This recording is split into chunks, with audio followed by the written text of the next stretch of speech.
All right, joining us now on Inside TBT, co-GM, but more importantly, head coach of Carmen's crew, defending champs, Carmen's crew, Jared Sullinger. Sully, welcome to the show.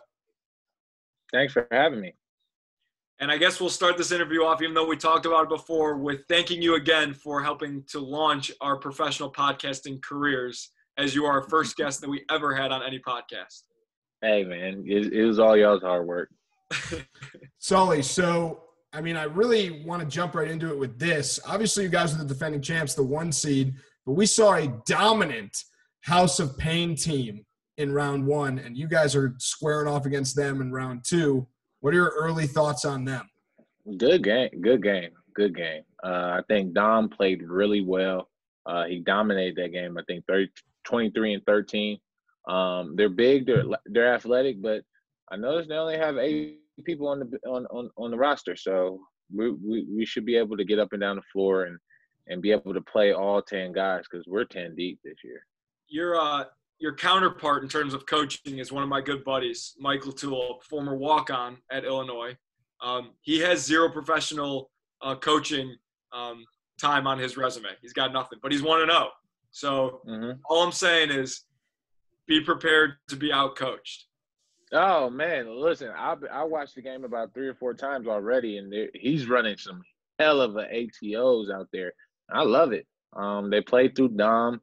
And they're going to get things done. So it's going to be a great, X and O match going back and forth with him. So I'm looking forward to this matchup. For people that don't know, I had a chance to kind of be in the huddle, in the locker room last year with you guys. And it's not just – you guys just don't – it's not all talent. It's not all chemistry. It's you guys are scouting the other team. You guys have a ton of plays. And you guys obviously know each other super, super well. So – talk a little bit about what the preparations have been like. You guys have a bye. You've been in the bubble. What's it kind of look like for you guys? Right now the preparation is just getting guys in shape. If you watch all these games the last couple of days, it's just you see the guys around mid-third quarter, all of a sudden the basketball game goes like this just because the shape. Guys haven't played since March. So, we're just trying to get guys in shape. I think that was our biggest preparation. We got everybody tested before we got into the gym, so that way we didn't spread it to nobody. And the beautiful part is everybody's playing, and the competitive nature just kind of spits out in our gyms. With David Lighty, Aaron Kraft, John Diebler, Will Buford, Dallas, is looking tremendous. Deshaun is always a bucket. So we just constantly just keep competing, and I feel like we get better every year. I think this is the best roster we had. From head to toe. So obviously on the other side of the bracket, there's Overseas Elite, who you guys beat last year. Their first and only ever loss in TBT, and they're adding guys like Joe Johnson. When you see that, is that what pushes you to go and try and make sure that Deshaun Thomas is on the squad, or was that always in the cards? Well, it's always been in the cards. We called Deshaun every year to play with us, and Deshaun just never ever plays with us. Last year he got married. A couple years, just a lot of things going through the air. So, but we got Deshaun off the grace of just, him wanting to play. And we was lucky enough to get him. And he's here with us. And, he's an elim ending type of player. He's the type of guy that if you need 7 straight, he's going to get you 7 straight. And that's what I love about Deshaun. Let's talk about another addition you guys brought in, maybe a little bit of a younger legs compared to the other guys on your team. Talk a little bit about what Lenzel brings to the team. Oh, his tenacity is what we need. His energy, his intensity, his defense ability to be able to guard 1 through 3. He's not the smallest person out there, and he's not the biggest person out there, but he plays with so much heart, and I think that's going to be key for us going forward. Just because, as you see a person like David Lighty come out, a person like Aaron Kraft come out, and then you got somebody like Lenzel that can match their intensity and keep that intensity off the bench going forward. I think we'll be really, really great with him out there. Sully, there were some rumors floating around throughout the past few weeks that maybe ET was going to suit up. How close did that come to actually happening? I mean, there was talks about it. You know, when guys got, you know, Joe Johnson and they signed Jordan Crawford and Jarrett Jack, and you see all this stuff, and you know, ET just jokingly goes, "Man, I should play," and then all of a sudden, all of us look at him like, "Maybe you should," and so we was going back and forth about it, and you know, I just look at it like for ET, it's like, if we lose, it's like, damn, it's ET's fault. If we win, it's like, damn, y'all was supposed to do that because y'all had a current NBA player. So it's like almost like a lose-lose situation. But if ET wants to suit up, I mean, I can talk to TBT about giving him a jersey. Would that make you want to play with him? No, somebody got to coach. I couldn't. That's one thing I commend Andrew Dockage on. That's my guy. I love that dude. For him to play and coach, I mean, Jesus. Like, you know, when you're out there, you can't really see who's really messing up. But Joey, when you're on the how many minutes into this do we get a Dockage mention? It's unbelievable. It never fails, Sully, and it has nothing to do with you. But every interview we have, it's somehow Doc gets brought up. It's amazing. Man, I mean, but Andrew Dockage is a legend. Let's get that straight. Like, for what he did, like, that was self-awareness. Did he play in the second half? He definitely didn't play in the Elam ending. No, Dockage, that's one thing Dockage told me. He said, because I told him, I was like, go find a coach. And Dockage was like, one thing about me, I have really good self-awareness. So if I know I'm hurting the team, I'll just take myself out. And I was like, you know what, Doc? I don't think I could even said that. Like, that takes a lot of balls to say something. Seriously, like that. And you're exactly right about that. Here's what I'll say about the whole situation. If you want to suit up because ET's playing, I'm in Columbus. I'm ready to roll. Give me a corona test, and I'll coach the team. Yeah, I don't think you can be able to get in the bubble, unfortunately. The bubble is sealed. They got it vacuum sealed. You can't get in here. That's the reason why. That's the reason why I won't help coach right there. Thank you. Yeah, that's the reason. So obviously, one of the negatives of the bubble is not really being able to see family and stuff like that. But it's going to be a maximum of like 12 days or whatever. Last time we interviewed you, you had a couple of kids on the way. So how is being a dad for the past year going? It's amazing, man. It's amazing just to wake up every morning and they're just sitting there and they're happy babies and they're just, you know, with everything that goes around or going on in this world, you know, you get to see your kids.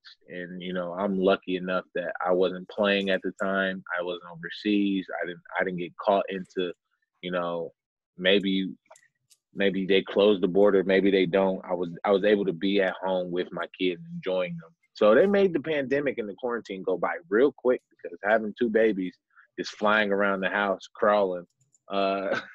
It keeps you busy. It keeps you real busy. Please tell me you've had conversations with Diebler and Kraft about how all of your sons are going to be on Ohio State together.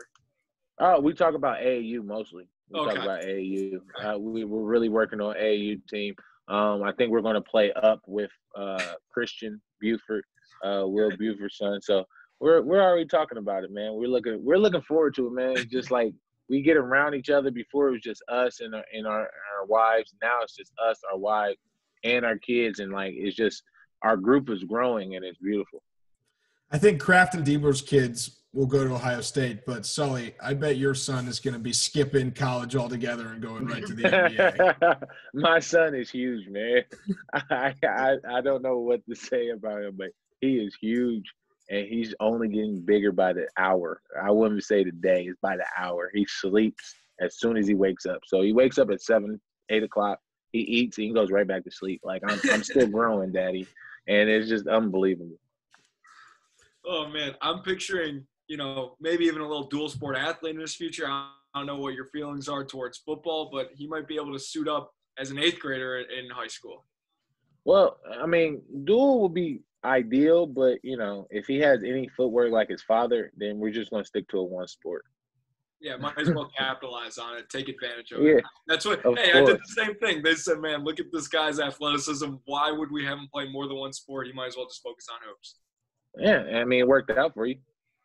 I guess you could say that. Sully, has being a dad made you a better coach? No, that's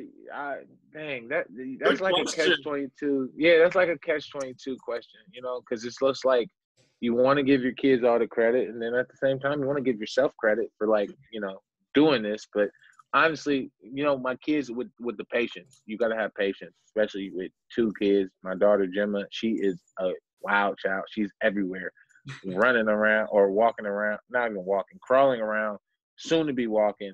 And then my son is just like this big, burly boy that just wants to eat everything. So you go through that mindset of just having those 2, and they just keep testing your patience, and so it just makes you, like, in the Elam ending, I think I'll be more patient. I won't be so uptight. If you run out of like blankets and stuff, you could just use your high school jersey and wrap them both in it. Oh no, I can't even do that for my son. My son is filling that one out already. Sully, we want to hit you with a couple of quarantine questions. Okay. So QQs, exactly. So first, thank you for naming the segment for us. Yeah, first no QQ problem. For Coach Sully. First QQ. What is your go-to quarantine movie? Go-to quarantine movie is Rocky, man. I love all Rockies. Mine is Rocky 5 and Rocky Balboa. You can just throw those out. Those don't count. And I include Creeds with the Rockies. So all of them. Rocky 1, 2, 3, 4, Rocky 5, Rocky Balboa, and then Creed 1 and 2. I love them. I can watch them every single day. Okay. How about go to quarantine? We usually say video game, but for you, I think it might be a different answer. We'll say go to quarantine game. Game? Oh, my go-to quarantine game during the quarantine was Monopoly. We had a group of friends. We kind of just had create a group chat, and we started playing Monopoly on our phones and our iPads from afar, and we fell in love with it. And all of a sudden, it was just like an every night thing, and we was just looking forward to it. So Monopoly was probably my go-to game. What's your go-to quarantine snack and/or meal? Go-to quarantine snack. That's a good question. Snack, I would have to go with probably guacamole and chips. I love guac. Guac is like if it's from Chipotle, from Kroger, from Target, homemade. I love guac, man. I love guac. And then I've never had Target's guacamole. Yeah, it's good. I bet it is. It's good. And then probably meal would probably be I love the grill, so anything on the grill. I used to, even when it was cold outside, I'd throw a hoodie on and be out there grilling just because I had nowhere to go. So I wanted some grilled wings. I'd throw some wings on there or something like that. How about go to quarantine? I guess we'll bundle these together. Podcast or musical artist? Musical artist. My favorite artist of all time is Jay-Z. So that I've gone through Jay-Z's albums nonstop. So Jay-Z, and then quarantine podcast. I'll have to say y'all's podcast was pretty cool. I actually went back and listened to multiples of them, and they was pretty cool. I love the gist of it. It's just fun, relaxed, and sometimes serious, sometimes funny. I love it. It's a happy medium. I'm crying. That's the nicest thing anyone's ever said, and it comes from the player that I modeled my game after. So, wow. Oh, man. That means a lot. Oh, man, just blessings all across the podcast right now. I love it. Sully, I want to swing it back to TBT for a second. New Elam ending rule is free. If you foul in the bonus, the other team gets a free throw in the ball. How much does that change your Elam ending strategy? Doesn't change your Elam ending strategy at all. I think that's huge because now you kind of feel like when you're down by 2 or 3, so you don't feel bad for being aggressive, if that makes any sense, because you just have to do it all over again. And I know a lot of people wasn't happy with the way we won last year off the free throws, even though I was happy because Gazelle hit. But I know people wasn't happy, and I understand the meaning of Elam ending, but, I think every year there's going to be tweaks to it just because there's always ways to get better, make things better. So I think it's just only going to make things better because now you actually going to see a bucket. I don't want to give anything away, but you've already coached in the TBT, so you're a timeout as soon as you can kind of guy, right? For the Elam ending. You know what? Depending on the game, yes. If I have John Diebler running in transition for a wide open three, I might turn my back to that and let them shoot that, and then we'll turn around and foul after. But if I got something, or if we got a possession, and I know if we foul that we're going to be able to they're going to take the ball out, and then the Elam inning going to start, then I might do that. But I'm at the same time, I just don't know, just because everything is just a different feel. You just don't go in there and have a strategy. It's just you got to look at the game, feel the game, understand the game, and go with the flow. Funny enough, I think Dokic played it perfectly, which is, obviously everything comes back to Dokic, but he was coaching, not playing at this point in the game. And smart man. They had the ball, and there's 4 minutes and 15 seconds left, and his philosophy basically was score. And then when we score, when the ball goes through the net, you call the timeout, and then it's double, the good. Mm-hmm. But they ended up turning it over. The other team came down, missed it, and then fouled on the rebound. So there was no blood, but it ended up being the worst-case scenario. But anyway, he played it really well. Yeah. It wasn't he acted like he wasn't shaking in his boots. I can only imagine what he was going through. Oh, Sully, are you ever surprised that some of the older guys like Diebler, Buford, Lighty are still playing at the level that they are? No, heck no. You should see these guys in summer workouts. They nonstop. They're nonstop. Like when we was in college, Lighty would be the first one up, the first one yelling, the first one running, the first one. He was always the first. And then you turn around, you see Kraft, and Kraft is always the first at doing something. And then you see John, and John was always the loudest and always working hard and cheering his teammates. And then you got Will that literally will push himself until he threw up. I can't make this up. He just it's to the point where Coach Rich knew we was working hard when Will would throw up. That's just how it was. It was Will throw up. All right, we're done running. And we was yes, but Will was the type where he just always pushed himself, and you just see it, and you see why they win and why they get paid, and why wherever they go, their respect is because they do the right thing when they need to do it, and that's why they win. I'm afraid to ask this question. We might have to cut this out. Would you be more excited to play Dokic and Big X, Dokic and CJ, or Trevor Thompson and Red Scare? I think regardless of whatever happens, first we got to beat House of Paign. But I feel like whatever happens with that one, I just think it's just a win-win situation, because you got so many people like Dokic, CJ, Nick Ward, Javon Best, Trayvon Hughes, LD, which is part of our little core group as well. So that's just fun. But at the same time, that Red Scare game that we played last year, I was telling guys I forgot to sub because I fell in love with the game. I became a fan because it was just so fast, and I was just oh my God, these guys are playing at a high level. And then Dallas, I remember, tapped on my leg, was Will's tired. And I was he is? And then who's Will? I was oh shoot, John, go get Will. And it was just mind-boggling that I just went from coach to fan so quick. It just shows how much I love the game. And I admire how hard Red Scare plays. You mentioned LD. I got a bone to pick with him. So yesterday during our interview, I say to him at the end, congratulations on the first winning basketball game in what feels like 5 years. And he tweets this morning something felt so great to win the first basketball game in what felt like 5 years, totally stealing my line and my joke. So if you see him, tell him Inside TBT is angry and we're suing him. That should be hands, right or wrong. You said what, Joey? That should be hands for – That is hands. That is hands for not putting via Andrew. That's hands. That's Sully, we want to give you the opportunity to ask us a couple questions because we are the insiders and we know more than you. So please, if you have questions. If you have questions, ask us. Yeah, ask Andrew who he picked to win.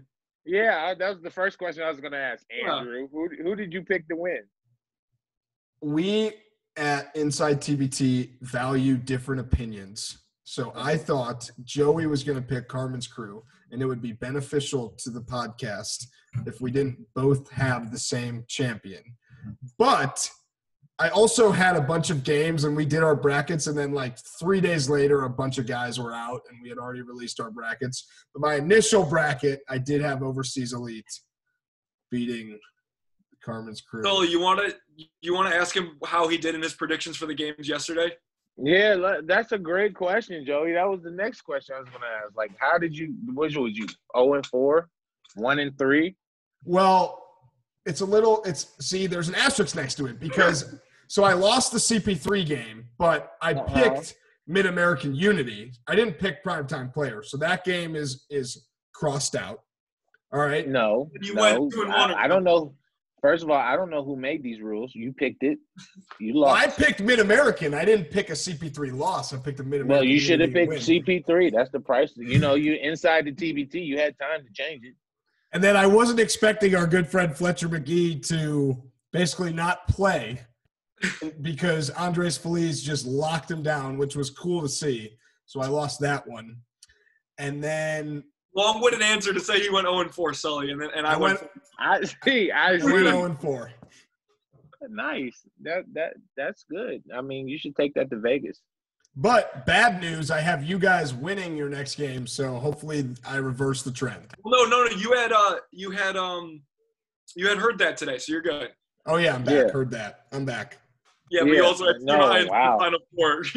I had Team Hines with Dedman, Kyle Hines, and Nick Kalathis in the Final Four. I didn't have this Team Hines team in the Final Four. I demand a recount. I will say Hines and Kalathis would make a big difference just because Hines is just like a defensive menace. You know, he creates problems. He knows how to play basketball. And then you got Nick Kalathis, one of the best, probably the best passer in Europe.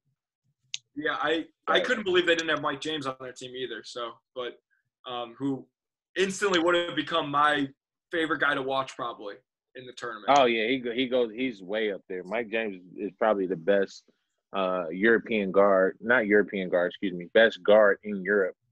Him or Shane Larkin. I can't pick. I love both. Same kind of game though. That's probably why. Same kind of game. Yeah, they both just have like array of moves. Like Mike James' bag is just different. He has so much stuff in his bag. It's ridiculous. Similar note. It's a bummer that Trey Burke's not playing with you guys. That would have been fun for the memes. Yeah, there's been a crazy amount of memes, but I had a feeling he was going to sign with an NBA team, and I was like, yeah, oh well. He took maybe next year. He took my friend's spot. Jalen's hurt. Yeah, I heard. Jalen Brunson is one of my favorite guards to watch too, just because he's just so good. Like he's like the Tim Duncan of point guards. It's funny you say that. That's exactly what it's like. He's not going to wow you with anything, but we don't need to turn this into a Jalen Brunson podcast. Hold on. The Tim Duncan of point guards in terms of fundamentals or in terms of 5 MVPs, 5 titles? In the terms of like, okay, so in this new generation, there's kids that love basketball, but they love it for the flash, the excitement. And then you got people like Joey and myself that love basketball for the pure form of basketball. And when you watch Tim Duncan, everybody says they would probably take Dirk Nowitzki over Tim Duncan just because Dirk Nowitzki shot threes. And Tim Duncan is not as fancy as all these other bigs, but when you go down the line and you look at his numbers and his accolades, and you're like, Jesus Christ, this man is really, really, really good. And that's what I mean. It's just like he's not going to wow you with flash. He's not going to wow you with, handle, but he's just going to wow you with that is the right basketball play. And that's what Jalen Brunson does. And that's why I feel like Tim Duncan does. He just wows you with the right basketball play. All right, I like that. No, yeah, you're right, Andrew. Just to clarify that, but hopefully we don't see selfishly we don't see Jalen in the TBT for at least like 15 years or something. hopefully he's just coaching. He never has to play in it. Well, that's funny you say that. We did an episode where we like picked a GM and a coach from NBA guys, current NBA guys, who we would want. And I said I wanted him to be one of the GMs or the coaches so that I could play on a team. Well, if I had to pick any GM in the NBA, as far as basketball players, one of them will be Rajon Rondo. Yeah, we said that. We said that too. We had Rondo, but he coached. He coached another year, didn't he, Joey? He had a Team Rondo team, so we had to he was like an honorable mention because he'd already been involved. Well, but I'm saying actually put this guy okay, Rondo he's a was basketball genius. Yeah, he's a genius. So I would go if I had to pick all the GMs, so it'd be Rondo would be one. My second one that flies under the radar is Kyle Lowry. Kyle Lowry will be NBA champion good, Kyle Lowry. Yes, he'll be another great GM just because he knows basketball. And there's one last person that really flies on the radar. It's my GM, is E.T. E.T. doesn't give enough credit. He knows the game. He will be a hell of a GM. E.T. for sure. Does he want to do that? Huh? Does he want to get into the organizational side of basketball? I think yes, because he loves watching his product, produce, if that makes any sense. When we put this team together, he just loved watching us play. When we go through practice, he just loved watching us. Yeah. And he was like, "Oh my God, I love this team." And it's just, I think he puts a lot of effort into, making sure that everybody has what they need. Sully, my final question: how much easier do you think your quarantine has been the last few days because you've been able to watch some basketball? It's been super easy, bro. Literally just have ESPN on and you just leave it there and you just pop out. You go to the bathroom, you walk back, there's basketball. You take a nap, you wake up, basketball. You leave your room, go grab your food downstairs, basketball. You haven't – literally at one time, me, Kata Bates Diop, CJ Jackson, and LD Williams was literally hanging out 6 feet apart, by the way. And we're literally watching a simulation game on 2K. And we was literally watching it oh, that's a good play. Oh, that was a good move out. And we just all looked at each other this is what life came to, just watching an NBA simulation game. And it was just you just kind of get caught up in the moment and shock yourself. At least you didn't take it a step further and were gambling on those games. I know some of my friends were watching simulation games and gambling on them. So at least you didn't take it a step further. That's wild. That's why I wouldn't trust no computer. Never. All right, Sully, we thank you for coming on. We are wishing you the best of luck. We want you to repeat. We are expecting to see – I don't know if Andrew does. Andrew, I was about to say, Andrew, are you sure about that? I seen your bracket already. Well, what I was going to say is we want to see you in the championship game. So we'll see you in the championship game. But seriously, though, good luck against House of Paign. Good luck with Mike Dom. We might need you out there to guard him. I appreciate it. But don't be surprised. David Lighty has guarded a lot of people. That's hey. I would trust me. I think we all agree that we want him on him instead of you. So yeah. Defense wasn't really my forte. I neither. That's all right. None of us in this podcast right now played it. So that's okay. All right, so I appreciate you. Talk to you soon. Thanks, man. I appreciate it, fellas.